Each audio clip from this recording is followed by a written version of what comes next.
In today's video, I'm going to teach you how to use Genspark AI Mobile to generate a meta prompt. We'll walk through the process inside the mobile app so you can create a strong, well-structured prompt that you can reuse later.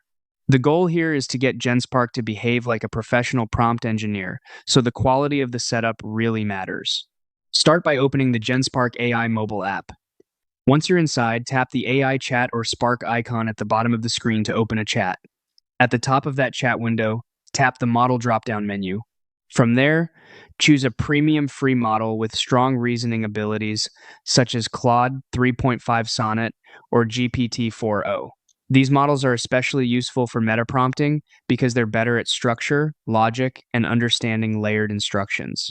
Next, go to the chat box and paste in your foundational meta prompt engine request.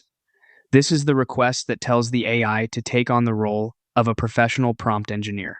Make sure the full request is pasted cleanly before moving on, because this initial instruction sets the direction for everything that follows.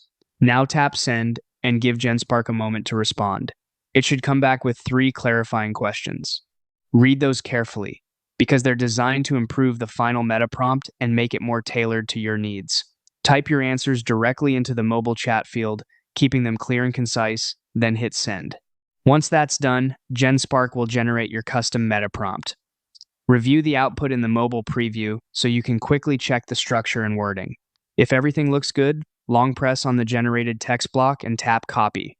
Then save that master prompt somewhere easy to access, like your phone's Notes app, or pin it inside your Genspark Workspace tab for future use. This makes it easy to reuse the prompt anytime you want. Consistent, higher quality AI results.